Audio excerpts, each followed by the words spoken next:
오늘 우리가 함께 나누실 하나님의 말씀은 야고보서 5장 13절에서 16절입니다. 우리 각자 계신 그 자리에서 함께 하나님의 말씀을 읽도록 하겠습니다. 너희 중에 고난 당하는 자가 있느냐? 그는 기도할 것이요. 즐거워하는 자가 있느냐? 그는 찬송할지니라. 너희 중에 병든 자가 있느냐? 그는 교회의 장로들을 청할 것이요. 그들은 주의 이름으로 기름을 바르며 그를 위하여 기도할지니라. 믿음의 기도는 병든 자를 구원하리니 주께서 그를 일으키시리라. 혹시 죄를 범하였을지라도 사하심을 받으리라. 그러므로 너희 죄를 서로 고백하며 병이 낫기를 위하여 서로 기도하라. 의인의 간구는 역사하는 힘이 큼이니라. 주님의 말씀입니다. 하나님 감사합니다. 아멘. 오늘 우리가 읽은 본문은 우리 교회에서 진행하고 있는 매일 성경 읽기의 본문으로 우리가 지난달에 읽었던 본문입니다. 여러분 혹시 기억나시나요? 제가 당시에 이 본문을 저희 가족과 함께 읽다가 질문이 생기더라고요. 예를 들어 14절에 왜 기름을 바르라고 했을까? 또 16절에 왜 죄를 서로 고백하라고 했을까? 관점에 따라서는 그냥 기도하라는 내용이구나 라며 넘어갈 수도 있는데, 한편으로는 도대체 기도는 어떻게 해야 되는 걸까? 지금도 기름을 발라야 하는 걸까? 왜 죄를 고백해야 되는 걸까? 그런 궁금증이 생겼습니다. 그래서 언젠가 이 내용을 조금 더 자세히 살펴볼 수 있으면 좋겠다, 그런 마음이 있었는데 오늘 그 내용을 여러분들과 함께 나누고자 합니다. 먼저 야고보서는 어떤 성경책일까요?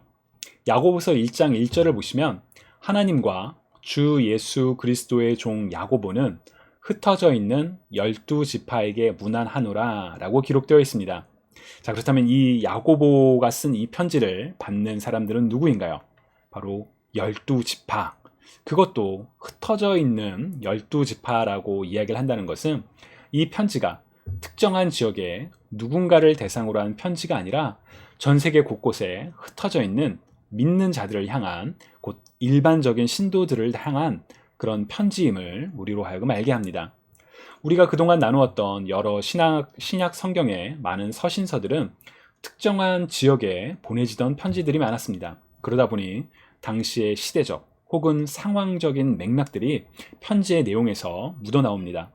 예를 들어 여러분 고린도전서 혹시 기억나시나요? 고린도전서는 고린도 교회에서 전해졌던 안타까운 소식들, 교회가 갈라지고 교회 안에 성적인 타락이 일어나는 그런 일 등 그런 특정한 사건과 상황에 대한 바울의 목회적인 권면과 답변이 담겨 있는 그런 특수함이 있습니다.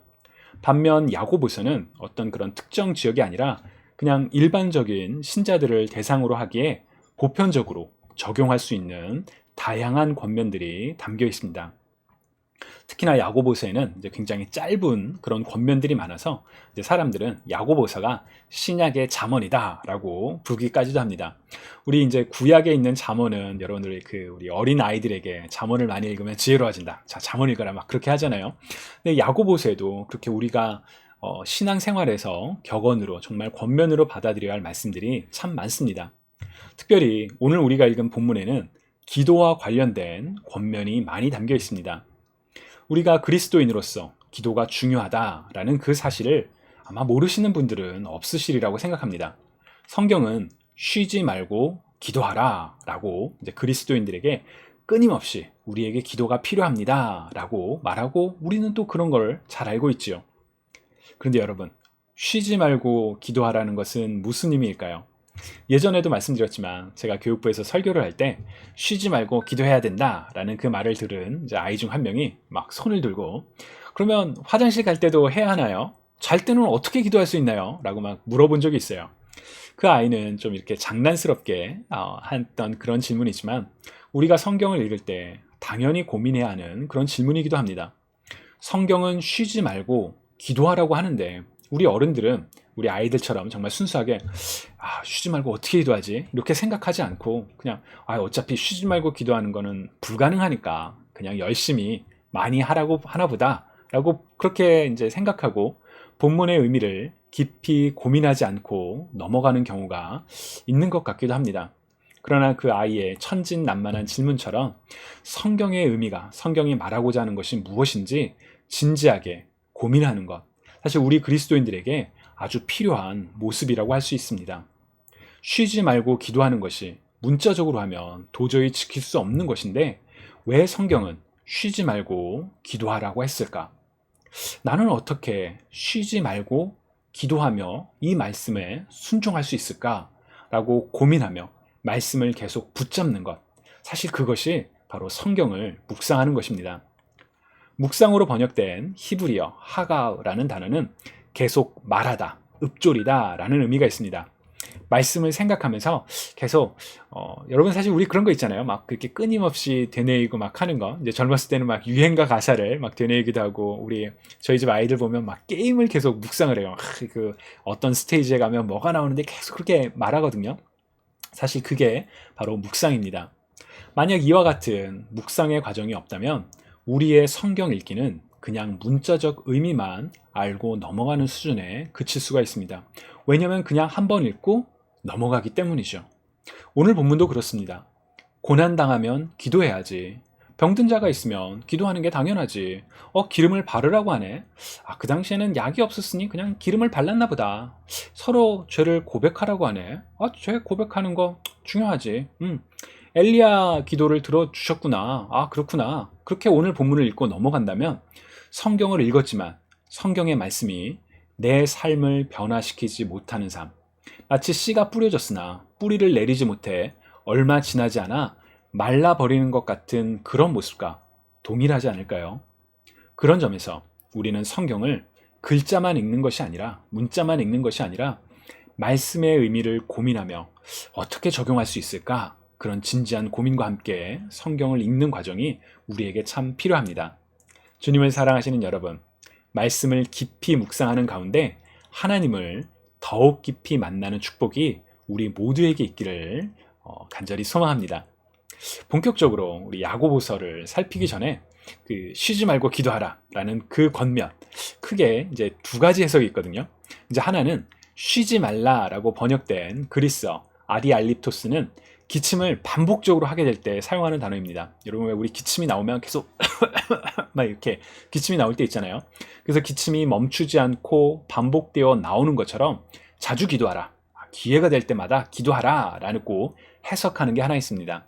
또 다른 해석은 쉬지 말고 기도하라 라는 바울의 권면은 모든 일을 중지하고 기도만 계속하라는 것이 아니라 모든 활동 속에서 하나님의 임재를 구하는 기도의 마음으로 일할 것을 명령하는 해석이다. 그러니까 이제 모든 상황 가운데 항상 기도하며 이렇게 나아가라. 무슨 선택을 할 때마다 기도해라 라는 그런 이제 해석이죠.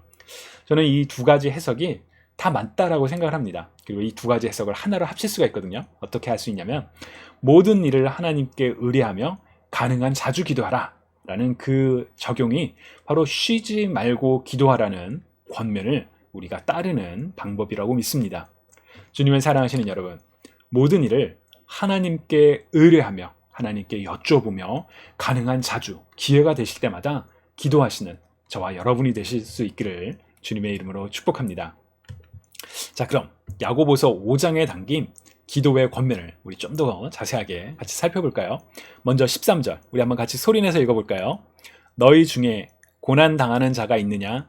그는 기도할 것이요 즐거워하는 자가 있느냐? 그는 찬송할지니라. 아멘. 문자적으로 이 권면을 이해하지 못하시는 경우는 없으리라고 생각합니다.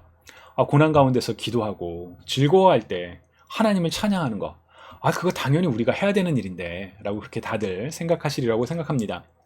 문제는 모두가 그렇게 생각하지만 문제는 우리가 그렇게 행동하지 못할 때가 있다는 데 있습니다. 잘 되면 내 탓, 안 되면 남 탓이라는 말이 있죠. 우리의 신앙에도 이런 모습이 나타날 때가 있습니다. 하나님께서 주관하신다는 것을 사람이 마음으로 계획할지라도 그 걸음을 인도하시는 이는 여호와시라는 사실을 우리가 망각한 채 일이 잘 되면 이거 내가 이번에 열심히 노력해서 잘 된 거야 라고 그렇게 생각하면서 하나님께 찬양과 영광을 올려드리는 것을 잊어버릴 때가 있지는 않은지요. 고난 가운데 기도하는 것 너무나 당연하지만 우리는 때로는 고난 가운데 기도를 잊어버릴 때도 있습니다. 왜 잊을까요? 고난이 길어지면서 아무리 열심히 기도해도 문제의 실마리가 보이지 않는 것 같을 때 우리는 낭망하며 아휴, 기도해도 뭐 별 그거 없는 것 같은데 이 기도는 안 들어주시나 봐. 그러면서 기도하는 것을 잊어버릴 때가 여러분 혹시 있지는 않으셨나요? 이와 관련해서 예수님께서 누가복음 18장에서 항상 기도하고 낙심하지 말아야 할 것에 대하여 비유를 말씀하신 바가 있습니다. 아마 여러분 얘기하면 딱 그 비유 하고 이제 떠오르실 거예요. 하나님을 두려워하지 않고 사람을 무시하는 재판장이 있는데 끊임없이 과부가 찾아와서 자신의 원한을 풀어달라고 애원하자 마침내 이 불의한 재판장이 내가 그 원한을 풀어주겠다라고 이야기하는 비유, 여러분 기억나시죠? 예수님께서는 이 비유의 마지막에 하물며 하나님께서 그 밤낮 부르짖는 택하신 자들의 원한을 풀어주지 아니하시겠느냐? 그들에게 오래 참으시겠느냐? 내가 너희에게 이르노니 속히 그 원한을 풀어주시리라. 그러나 인자가 올 때에 세상에서 믿음을 보겠느냐 하시니라 라고 성경은 기록되어 있죠. 자비로운 하나님께서는 기도로 간구하는 자들에게 반드시 응답하신다. 반드시 응답하시는데 믿는 자들이 그때까지 포기하지 않고 끝까지 기도할 수 있느냐, 인자가 올 때 세상에서 믿음을 보겠느냐라는 그 말씀, 우리가 깊이 새겨야 하는 말씀입니다. 고난 중에 비록 오랜 부르짖음 속에서도 고난이 계속되고 기도의 응답이 오는 것 같지 않아도 끝까지 기도하는 기도의 삶을 살아가는 저와 여러분이 되시기를 주님의 이름으로 축복합니다. 14절과 16절은 이제 병으로 고통받는 이들이 있을 때 공동체가 어떻게 기도해야 하는지에 대해서 권면하는 내용입니다. 설교를 시작하면서도 말씀드렸지만 제가 이제 저희 어린아이들과 이 부분을 같이 읽으면서 눈이 먼저 갔던 부분이 기름을 바르며 기도하라 라는 부분이었습니다. 왜 기름을 바르라고 했을까요? 여러분 요새 혹시 뭐 아프실 때 기름을 바르나요? 교회에서 기름 바르는 경우는 아마 우리 사순절 때 그 제 십자가 그릴 때 있고, 그리고 이제 제가 예전에 출석했던 교회에서는 이제 송구영신 예배를 드리면서 이제 목사님이 성도들을 축복하면서 그 기름을 발라주기도 하셨어요. 자, 그렇다면 왜 기름을 바르며 아픈 자를 위해서 기도하라고 했을까요? 학자들은 여기에 두 가지 이유가 있을 것이라고 설명을 합니다. 첫 번째는 고대 사회에서 기름은 멍이나 상처에 바르는 의학적인 목적으로 사용이 되었습니다. 성경에도 그런 내용이 나옵니다. 누가복음 10장에서 예수님이 말씀하신 선한 사마리아인의 비유, 그때 이 선한 사마리아인이 그 상처를 입은 사람에게 올리브 기름을 부어 싸맸다라는 그런 장면이 나오죠. 그래서 의학적인 목적으로 상처에 이 바르는 기름을 바르라라고 해석하는 내용이 있습니다. 그리고 또 하나의 중요한 해석은 상징적인 목적으로, 의례적인 목적으로 기름을 바르라고 한 것입니다. 구약 성경에 보면 하나님 앞에서 이제 하나님께서 사람을 성결하게 택하실 때 그 사람에게 기름을 바르시죠. 예를 들어 출애굽기 28장에 보면 제사장으로 택함을 받은 아론과 그의 아들들에게 기름을 붓는 장면이 나옵니다. 왕을 임명할 때도 기름을 붓죠. 그렇기 때문에 이 기름을 바르는 건 하나님께서 특별한 관심을 갖고 계시는 것이다, 하나님의 특별한 사랑이 임하는 것이다는 것을 보여주는 상징으로 기름을 바른 것이다 라고 이렇게 해석을 하게 됩니다. 말씀드렸던 내용들은 사실 이제 그냥 해석일 뿐이죠. 다만 이제 고대에서 뭐 의료의 목적으로 혹은 이렇게 의례적 목적으로 사용 방법들이 있었지만 본문에서 정확하게 어떠한 의미로 야고보가 기름을 바르라고 했는지는 우리는 알지는 못합니다. 다만 더 중요한 것은 14절에서 기름을 바르는 것보다 더 중요한 내용은 그것은 바로 기도하라는 것입니다. 자, 기름을 바르면 병이 나을 테니까, 자, 기름을 받으면 하나님께서 너를 특별하게 사랑하시는 거야 니까가 끝나는 게 아니라 기름을 바르며 기도해라, 기도하라는 것이 이제 가장 핵심이죠. 그리고 이 내용은 15절에서도 계속 이어지며 반복됩니다. 너무나 당연한 것인데 사실 우리가 놓치는 부분이 바로 여기에 있습니다. 핵심적인 정말 제일 중요한 것, 기도를 빼놓고 눈에 띄는 외형에 집착하는 것, 오늘날 우리의 신앙에서도 드러날 때가 있죠. 예를 들어 팬데믹을 통해 우리가 참 깊게 배운 것이 진정한 예배에 대한 가르침이라고 저는 생각합니다. 그래서 제가 설교할 때 이 내용을 참 많이 강조를 해요. 왜냐면 우리가 정말 기억했으면 하거든요. 이전에는 우리의 신앙의 척도가 주일 오전 11시 교회 건물에 가는 것이 가장 중요한 신앙의 핵심이라고 생각했습니다. 나는 주일에 교회를 가. 그러면 정말 그 교회를 가는 신실한 분이구나. 이렇게 우리 보통 얘기를 했죠. 특히나 한국 교회는 이제 주일 성수라는 그런 표현을 외치면서 팬데믹으로 인해 교회 건물에 모이는 것이 금지되었을 때 정말 아주 강하게 반발하기도 했었죠. 그러나 사실은 우리 신앙의 핵심은 주일 오전 11시에 교회 건물에 모이는 것이 아니라 주님이 부활하신 그 날에 공동체가 교회로 모여서, 교회 건물이 아니라 교회 공동체로, 우리가 모임이 교회죠. 그래서 교회로 모여 하나님을 예배하는 것이 핵심입니다. 물론 집에서 우리가 지금처럼 각자 스크린을 보면서 예배하는 것은 불편합니다. 오늘도 우리 찬양하다가 갑자기 이제 끊기기도 하는 그런 일이 생길 수도 있잖아요. 그리고 예전에 우리 온라인 예배 드릴 때 주일 예배가 갑자기 송출이 중단이 되는 그런 불편함도 있어요. 그러나 자신과 이웃의 안전을 위하여 그런 불편함을 감수하면서 각자의 자리에서 최선을 다해 영과 진리로 예배 드린다면 우리는 우리가 어디에 있건 장소와 상관없이, 때로는 불편함이 있다 할지라도 우리는 예배자로서 하나님께 예배 드릴 수 있다는 것을 우리가 배웠습니다. 장소가 중요한 것이 아니라 예배자의 마음이 중요하다는 본질. 우리 팬데믹이 끝나더라도, 그날이 언제 올지 모르겠지만 곧 오겠죠. 그 날이 이제 팬데믹이 끝나더라도 우리가 잊지 말아야 할 중요한 교훈입니다. 야고보는 공동체에 아픈 지체가 있을 때 어떻게 기도해야 하는지 자세히 권면합니다. 먼저 14절에 기록된 것처럼 장로들을 청하여 주의 이름으로 기름을 바르며 기도하라 라고 권면합니다. 자, 왜 장로들을 청하라고 했을까요? 오늘날 같은 경우에는 이제 목회자들을 초청해라, 구역장들을 초청해라 라고 얘기를 할 텐데, 아픈 사람이 있을 때 왜 장로들을 초청하라고 했을까? 저희는 이 부분을 읽으면서도 사실 좀 궁금하더라고요. 왜 그랬을까? 근데 이 장로라고 표현되는 부분은 당시의 교회 리더들을 가리킵니다. 제가 얼마 전에 새벽 설교에서도 말씀드렸던 것처럼 저는 하나님과 우리 사이의 중보자는 성경이 증언하는 것처럼 그리스도 예수 한 분뿐이시기에 특정한 사람에게 기도를 부탁하면 더 기도를 잘 들어주신다라는 생각은 성경적으로 맞지 않다라고 생각합니다. 샤머니즘에서는 무당이 인간과 영을 소통하는 매개체로 생각하기에 무당을 찾아가 기도를 부탁하는 형태가 있죠. 그러나 우리 기독교 신앙은 그렇지 않습니다. 오직 그리스도만이 유일한 중보자이시며 하나님께서는 모든 믿는 자들에게 하나님의 영, 곧 성령 하나님을 보내주셨습니다. 우리 모두는 다른 특정한 사람, 예를 들어서 목사를 통해서 하나님을 만나는 것이 아니라 우리 안에 성령님과 우리를 위해 십자가에 죽으신, 그러나 부활하신 그리스도를 통해 직접 하나님께 나아갈 수가 있습니다. 그렇다면 왜 야고보는 장로들을 청해서 기도를 받으라고 했을까요? 장로들이 어떤 특별한 영험한 기도의 능력이 있었기 때문에 그렇게 말한 것일까요? 아니요, 그렇지 않습니다. 야고보가 장로들을 초청해서 기도를 받으라고 한 이유는 바로 이 장로들이 공동체를 대표하는 이들이었기 때문입니다. 다른 말로 하면 바로 공동체가 함께 아픈 자들에게 관심을 갖고 찾아가 기도하라는 권면이 바로 이 14절의 권면이라고 할 수 있습니다. 이어지는 15절을 보시면 믿음의 공동체가 함께 기도할 때, 이제 우리 오늘 설교를 마치고도 또 함께 기도할 텐데, 그렇게 함께 기도할 때 하나님께서는 그 기도를 들으시고 그를, 병자를 일으키실 것이라고 야고보는 말합니다.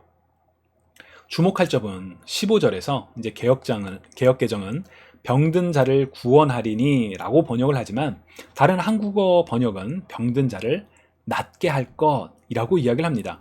영어 같은 경우에는 The prayer of faith will save, 구원할 거다 라고 이야기를 하죠. 자, 예수님께서 병자를 치유하실 때 어떻게 말씀하셨죠? 병이 나을지어다 라고 말씀하신 경우도 있지만 내 믿음이 너를 구원하였다 라고 많이 말씀하셨죠. 바로 그렇게 구원하였다라고 말씀하셨던 것은 병이 회복이 되었기 때문에 구원과 병이 낫는 것이 서로 밀접한 연관이 있습니다. 다만 구원 혹은 낫다로 번역된 이 그리스어 이제 소조라는 단어거든요. 저 단어는 원래 구원을 뜻하는 단어입니다. 즉 병든 자가 병으로부터 회복을 얻는 것은 육체적인 회복을 뜻하기도 하지만 영적인 회복, 곧 구원을 뜻하기도 한다는 것을 우리가 기억할 필요가 있습니다. 왜냐하면 우리가 몸의 병은 나아도 마음의 병은 여전히 삶을 짓누르는 경우를 우리 주변에서 종종 볼 때가 있죠. 야고보는 믿음의 기도가 몸의 병은 물론 영적인 회복도 가져올 것이기에 주님께서 그를 고통 가운데서 일으키실 것이니 아픈 자들을 위해서 공동체가 함께 기도하라고 권면합니다. 야고보의 권면처럼 우리 성경이 우리에게 주고 있는 바로 이 말씀처럼 우리 공동체의 아픈 지체들을 위하여 함께 기도하는 주님의 공동체가 되기를 간절히 소망합니다. 그리고 마지막으로 이제 16절을 보시면 야고보는 공동체를 위하여 또 하나의 권면을 덧붙입니다. 우리 같이 읽어볼까요? 소리내서. 그러므로 너희 죄를 서로 고백하며 병이 낫기를 위하여 서로 기도하라.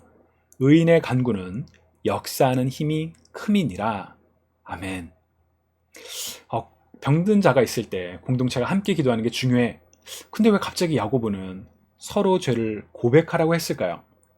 우리 개혁교회 예배 순서의 중요한 부분 중에 하나가 죄의 고백과 용서의 선언입니다. 거룩하신 하나님 앞에 예배자가 나아갈 때 자신이 죄인이라는 것을 자각하며 부끄러운 그 죄를 고백하고 또 예배 인도자는 하나님의 사랑과 예수 그리스도의 대속으로 말미암아 죄가 용서되었음을 선언하죠. 그런데 예배 모범 자료에 가끔 하나님과 서로에게 죄를 고백하라는 표현이 나옵니다. 제가 이 자료를 보다가 처음에는 되게 어색했어요. 아니, 죄는 하나님 앞에 고백하는 건데 왜 서로에게 고백하라고 했을까? 좀 뭔가 맞지 않잖아요. 우리가 예배는 이제 하나님께만 집중하는데 왜 서로에게 고백하라고 했을까? 여러분, 왜 서로에게 죄를 고백하라고, 특히나 또 야고보도 지금 이렇게 얘기하고 있죠. 왜 그랬을까요? 그것은 공동체의 회복에 있어서 서로를 향한 죄의 고백이 중요한 역할을 하기 때문입니다. 공동체의 갈등이 생기고 갈등이 심화되어 공동체가 깨어지는 요인들 중에 하나는 잘못에 대한 인식의 부재입니다.